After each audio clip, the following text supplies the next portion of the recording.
사랑하는 성도 여러분, 1647년 지금부터 약 한 380년 전에 만들어진 웨스트민스터 신앙고백 총 33장까지 우리가 살펴볼 것인데, 오늘은 29장과 30장, 오늘을 제외하면 한 두 번 정도 더 살펴보면 웨스트민스터 신앙고백서를 우리가 다 살펴보게 됩니다. 오늘은 성찬 29장 그리고 교회 권징 제30장, 이 두 장을 하나님의 말씀에 비추어서 살펴보도록 하겠습니다.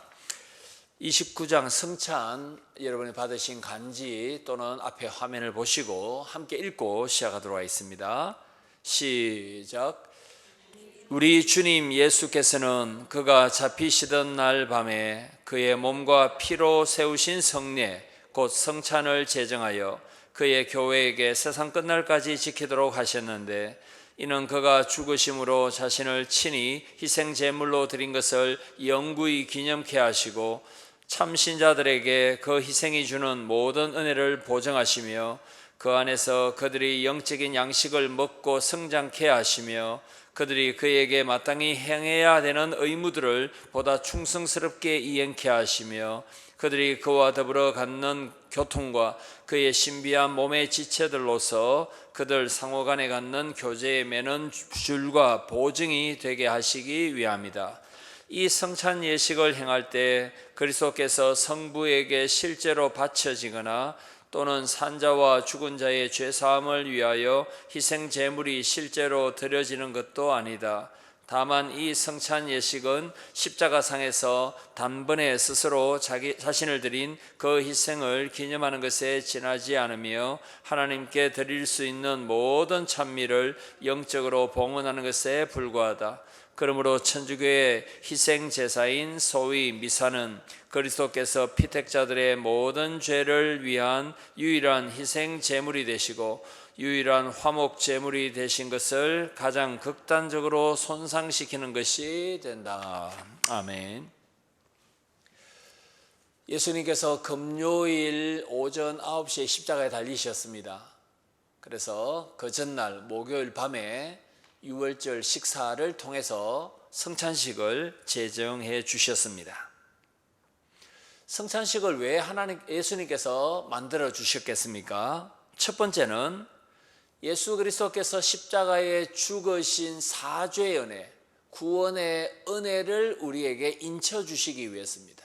여기서 인쳐주다, 이 말은 확실하게 우리의 것으로 만들어 주시다는 뜻입니다. 두 번째로, 성찬에 참여한 성도들은 하나님 앞에서 행해야 할 의무가 있습니다. 그 의무를 감당하기 위해서는 영적인 힘이 필요합니다. 그래서 영적인 양식을 먹고 예수 그리스도의 십자가와 부활의 복음을 따라 살고 전하도록 하기 위해서 성찬을 성례로 제정해 주셨습니다. 그리고 성찬식은 혼자서 거행하는 것이 아니라 성도들이 함께 거행합니다. 그래서 성도들이 성찬에 참여함으로 위로는 하나님과 옆으로는 형제 자매들, 우리 식구들과 함께 교제하도록 하기 위해서 성찬을 제정하셨다라고 말씀합니다. 예수 그리스도께서 십자가에 죽으신 것은 뱀의 머리를 깨뜨리신 것입니다. 사탄을 죽음으로써, 예수님의 죽음으로써 죽음의 권세를 가지고 있는 사탄의 머리를 깨신 사건이 죽으시고 부활하신 것의 의미입니다. 그리고 아버지 하나님은 의로우신데 죄인을 심판하셔야 되지 않습니까? 그래서 예수님께서 우리 대신하여 하나님 아버지의 심판을 받으심으로 우리에게 내려져야 하는 하나님의 공의를 만족시킨 사건이 바로 예수님의 대속의 죽음입니다. 그리고 예수님께서 죽으심으로 하나님 앞에 우리가 먼저 나아갈 수 없었지만 하나님 아버지와 우리를 화목케 하신 사건이 바로 화목 제물로 예수 그리스도께서 죽으신 십자가 사건의 의미가 되겠습니다. 우리가 성찬식을 거행할 때 2000년 전에 우리 대신 십자가에 달리신 예수님을 회고합니다. 그리고 2022년 우리 현재의 원수들 앞에서도 상을 베푸시고 머리에 기름을 부으시면서 우리에게 식탁을 베푸시는 현재적인 하나님의 은혜도 우리가 성찬을 통해서 기억합니다. 그리고 장차 예수 그리스도께서 재림하셔서 예수 그리스도께서 베푸시는 그 잔치에 참여할 것도 예상합니다. 십자가를 회고하고 지금 우리에게 베푸시는 하나님의 은혜를 기억하고 장차 어린 양의 혼인잔치에서 완전한 복락을 누릴 것을 기대하는 과거, 현재, 미래가 압축된 그런 독특한 하나님의 식탁교제, 하나님의 상에 참여하는 것이 성찬이 되겠습니다. 예수 그리스도께서 십자가에서 죽으신 그것은 히브리서 9장 26절과 28절에 단번에 이루어진 것이다. 영원한 효력을 단번에 발생시킨 것, 단번에 반복될 수 없는 구원의 사건이 뭐냐면은 예수님이 십자가에서 죽으신 것입니다. 예수님이 다시 2022년에 십자가에 다시 매달리시는 그런 일은 없다는 것입니다. 골고다에서 십자가에서 죽으신 그 사건은 단회적입니다. 그러나 영원한 사죄와 구원의 효력을 발생케 하는 가장 중요한 구원의 사건이 십자가에서 죽으시고 그리고 3일 만에 부활하신 것입니다. 반복될 여지가 전혀 없는 단회적인 사건이다라는 것을 히브리서 9장에서 강조하고 있습니다.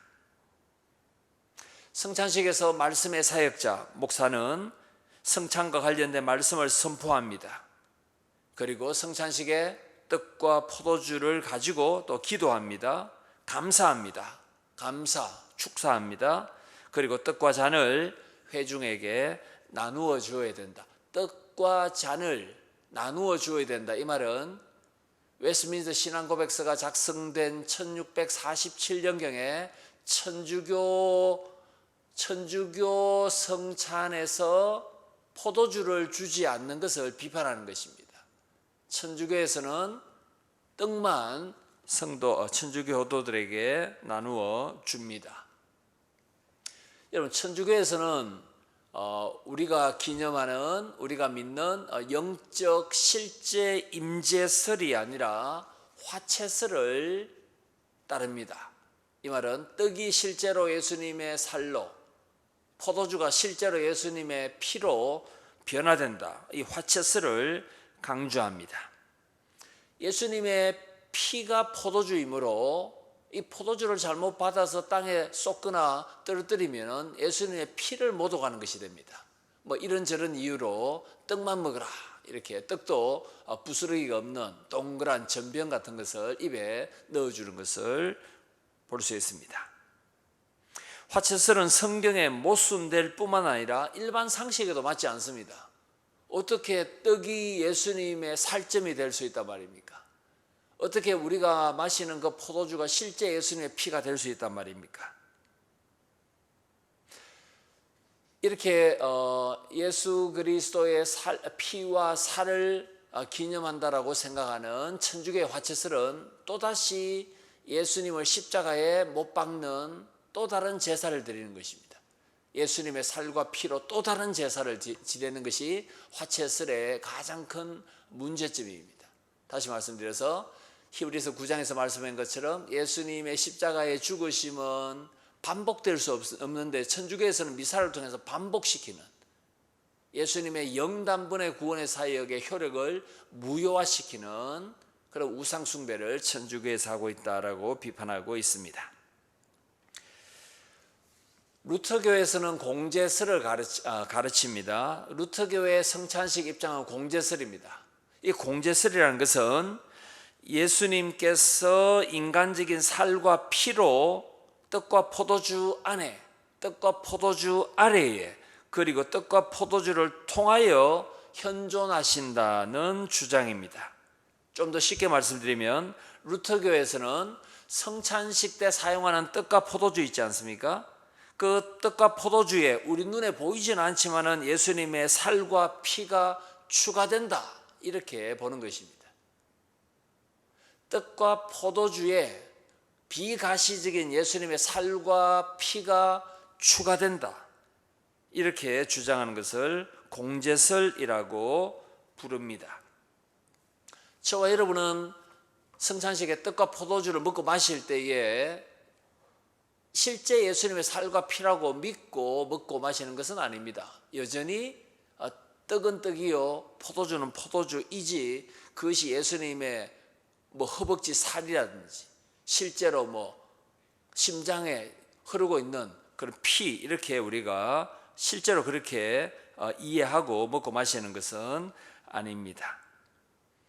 우리가 성찬식을 거행할 때 예수님의 부활의 몸은 여전히 하늘에 있습니다. 예수님의 인성은 여전히 하늘에 있습니다. 예수님의 신성, 장소에 구애받지 않는 신성으로서 예수님은 성찬에 영적으로 그리고 실제적으로 임하는 것이, 영적으로 그러나 실제로 임하는 것을 우리가 기념하는 것입니다. 우리는 화채설도 공제설도 따르지 않는다는 것을 기억하시면 되겠습니다. 성찬식에 참여할 때는 준비가 필요합니다. 실제로 고린도 교회는 성찬식에 덜렁 참석했다가 적사하는 하나님의 심판을 받기도 했습니다. 위험한 식사입니다. 준비되지 않는 성찬식은 위험한 식사입니다. 사람이 죽을 수도 있다는 것입니다. 무엇을 준비합니까? 성찬의 의미를 잘 깨닫고 회개하고 깨끗한 심령으로 참여해야 됩니다. 이 성찬은 내가 범죄하여 하나님의 공의로운 심판을 받아 멸망해야 될 것을 예수 그리스도께서 대신 화목 제물이 되어 주셨다. 하나님 아버지의 공의를 만족시켜 주셨다. 이것을 잘 알아야 되고 또 회개하는 마음으로 하나님 앞에 거룩하게 감사함으로 경건하게 준비된 마음으로 성찬에 참여해야 됩니다.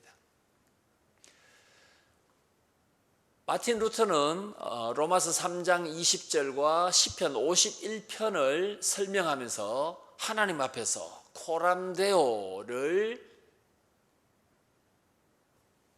아주 강조한 바가 있습니다. 여러분, 코람데오, 하나님 앞에서 고신대학교의 교훈이기도 합니다. 이 코람데오는 1968년경에, 그러니까 고려신학교가 시작된 지 한 22년이 지나서 교훈으로, 고신대학교 교훈으로 결정된 것이 코람데오, 하나님 앞에서입니다. 마틴 루터는 이렇게 말합니다. 하나님 앞에 우리가 혼자 설 때, 하나님 앞에 우리가 단독자로 설 때는 죄인입니다. 그래서 무서워서 설 수가 없습니다. 그런데 우리의 중보자요 구원자이신 예수 그리스도와 함께 하나님 앞에 설 때는 우리가 의인으로 설 수 있다. 이것이 코람데오의 중심 교훈이다. 이렇게 이 주장을 마틴 루터가 한 바가 있습니다. 우리가 성찬식에 참여할 때, 예수 그리스도의 살과 피를 기념하는 성찬을 참여할 때, 예수 그리스도께서 영적으로 실제로 임한다는 것을 기념하는 영적인 양식을 먹는 성찬식에 참여할 때, 우리가 주님의 의를 덧입어 예수 그리스도와 연합된 사람으로서 하나님 앞에서 죄인이 아니라 의인으로 설 수 있다. 우리는 하나님 앞에 담대하게 감사함으로 예수 그리스도와 함께라면 의인으로 설 수 있다. 이것을 늘 기억해야 합니다. 이런 모든 은혜가 성찬식에 담겨 있다는 것입니다. 마지막으로 성찬식은 우리의 선교적 삶과 전도하는 삶과도 연결됩니다. 왜냐하면 예수 그리스도께서는 자신의 살과 피를 아낌없이, 예수님의 생명을 아낌없이 나누어 주신 것 아닙니까? 마찬가지로 성찬에 참여하여 영적인 힘을 우리가 받았다면 하나님의 선교적 백성이 되어서 교회당 안과 바깥에서 우리의 것을 나누어 주며 섬기며 희생하는 삶을 살라. 그걸 통하여 하나님의 복음을 전하라. 그 교훈도 우리에게 주십니다. 그래서 고린도전서 11장에서 예수님이 다시 오실 때까지, 재림하실 때까지 성찬을 통해서 그리스도의 구원의 복음을 전해야 한다. 이 전도의 사명을 밝히는 것을 우리가 기억해야 하겠습니다. 자, 이제 성찬을 지나서 웨스트민스터 신앙고백 30장 교회의 책벌, 권징에 대해서 살펴보도록 하겠습니다. 여러분 받으신 간지 또는 앞에 화면을 보시고 같이 읽도록 하겠습니다. 같이 읽습니다. 시작.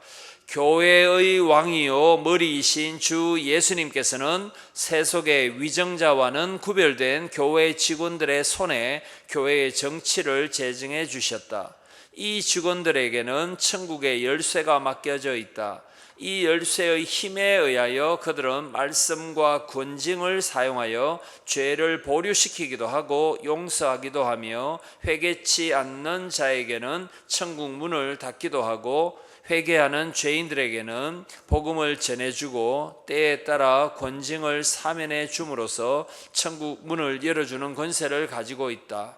교회의 권징이 필요한 것은 범죄한 형제들을 교정하고 잃어버리지 않기 위함이요 다른 사람들이 그 같은 범죄를 범하지 않도록 막기 위함이요 전체 덩어리를 오염시킬지도 모르는 누룩을 깨끗이 제거하기 위함이요 그리스도의 명예와 복음에 대한 거룩한 고백을 옹호하기 위함이요 하나님의 진노를 미연에 막기 위함이다.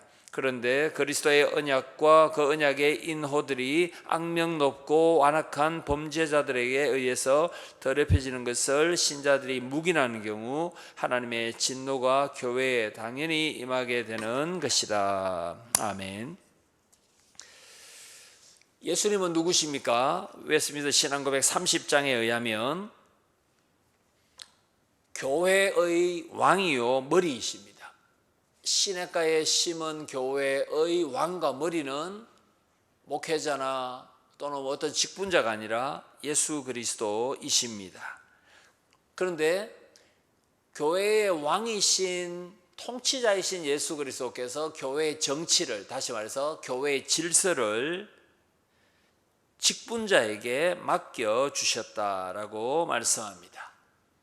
이 교회의 직분자, 목사, 장로, 집사와 같은 이 직분자는 국가의 위정자, 지도자하고는 다릅니다. 여기서 우리는 두 왕국론을 봅니다. 하나님은 교회를 통하여 그리스도의 나라를 만드셨죠. 그리스도의 나라의 중앙에 교회가 있습니다. 그러나 세상의 정부도 있습니다. 세상 나라도 있습니다. 대한민국, 독일, 우루과이, 가나, 뭐가 연상됩니까? 월드컵이 연상됩니까? 예, 많은 국가들이 지금 월드컵 축구 경기를 하고 있습니다. 이런 세상의 나라도 있고 그리스도의 나라인 교회 중심의 그리스도의 나라, 이렇게 두 왕국이 있다라는 것을 지금 웨스트민스터 신앙고백 30장이 지금 전제하고 설명하고 있는 것입니다. 교회 직원들 가운데 특별히 목사, 장로에게 하나님께서는 천국 열쇠들을 주셨습니다. 이 내용이 어디 있습니까? 주는 그리스도시요 살아계신 하나님의 아들이십니다. 이렇게 고백했던 베드로, 그에게 천국 열쇠들을 예수님께서 주셨다라고 마태복음 16장에 언급됩니다. 16장 19절 그리고 18장 15절 이하의 천국 열쇠들, 이 열쇠가 하나가 아니라 여러 개입니다. 최소 2개입니다. 열쇠들, 복수명사를 사용합니다. 그걸 뭐라고 말합니까? 설교와 권징이다, 이렇게 말합니다. 시냇가에 심은 교회에서 목사님이 말씀을 선포할 때, 이 강단에서 설교자가 강단을 선포할 때 천국 열쇠를 활용하는 시간입니다. 여러분, 천국의 반대말은 지옥 아닙니까? 이 설교단에서 선포되는 그리스도의 능력과 은혜와 진리의 복음으로써 지옥의 문을 깨뜨리는 시간이 설교 시간입니다. 설교 시간을 통하여 마귀를 이기신 예수 그리스도의 승리가 성도들에게도 그대로 이어질 수 있도록, 예수 그리스도의 십자가의 고난과 그 길을 걸어갈 수 있도록, 천국의 문을 활짝 열고 지옥의 권세를 깨뜨려 부수는 그 시간이 바로 설교 시간입니다. 이게 바로 설교자가 예수 그리스도께 주신 천국의 열쇠를 활용하는 시간입니다. 그리고 천국 열쇠는 설교 이외에 권징이기도 합니다. 이걸 뭐 치리 이렇게 부르기도 합니다. 이 내용을 왜 지금 30장에서 이렇게 길게 설명하겠습니까? 여전히 웨스트민스터 신앙 고백서가 작성될 때 천주교의 그 면벌부 이걸 우리가 뭐라고 주로 부릅니까? 면죄부, 벌을 면한 면벌부, 그것을 여전히 지금 비판하는 입장을 견지하고 계속해서 천국 열쇠 중에 하나는 권징하는 것이다, 벌을 주는 것이다, 이렇게 지금 설명하고 있습니다. 여러분, 교회 안에서 뭐 수찬정지 1개월, 수찬정지 뭐 3개월, 때로는 뭡니까? 시무정지, 때로는 뭡니까? 출교, 이런 벌이 왜 필요합니까? 칼빈은 이것을 기독교 강요 4권 12장에서 왜 권징이 필요한가? 첫 번째, 하나님의 이름을 존귀케 하기 위해서. 왜냐하면 교회 안에 죄가 그대로 있으면, 거룩하지 못한 공동체가 되면 하나님의 이름이 불명예스럽게 됩니다. 그리고 그리스도의 몸인 교회의 순수성과 거룩성을 유지하기 위해서. 그리고 세 번째, 마지막으로 죄를 지은 죄인을, 우리가 거듭났지만은 죄성이 있지 않습니까? 죄인을 회개시키기 위해 권징이 필요하다. 회복시키기 위해서.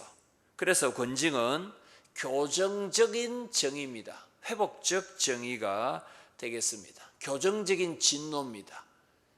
하나님이 죄를 지은 자녀를 향해서 진노하는데 그냥 망해라, 파멸이다, 그런 진노가 아니라 교정시키는 진노, 교정적 진노, 회복적 정의가 이 권징의 중요한 요소다는 것을 말씀합니다. 권징이 왜 교회에 필요합니까? 왜 필수적입니까? 범죄한 형제자매를 다시 생명의 공동체로, 거룩으로 되돌려 잃어버리지 않고 얻기 위함입니다. 그리고 범죄를 향해서 벌을 내리지 않는다면 범죄의 누룩을 공동체 안에 퍼뜨리는 일이 됩니다. 그래서 흠과 점이 없이 예수 그리스도께서 다시 오실 때까지 우리를 온전히 세우시려는 하나님의 교정적인 진노, 회복적 정의의 방법이 바로 권징이라는 것을 기억해야 합니다. 권징은 교회 머리이신 예수님의 명예와 그리고 성도가 견지해야 되는 믿음의 그 순수성, 우리의 신앙의 고백을 잘 보호하기 위해서 필요하고, 이 권징을 통하여 또 하나님의 진노를 예방하기도 합니다. 권징을 시행할 때에 성도들이 그것을 보면서 교훈을 받는 것입니다. 타산지석의 교훈을 받는 것입니다. 나도 저 사람은 미워하지 말아야 되겠지만은 저 형제자매가 지은 저 죄를 나는 미워해야 되겠구나, 죄는 미워하고 경계해야 되겠구나, 이런 교훈을 받기 때문에 권징을 통하여 교회가 하나님의 진노를 예방하는 그러한 유익도 누릴 수 있다는 것입니다. 이제 적용하고 마치도록 하겠습니다. 현대교회의 이 권징이 많이 사라졌습니다.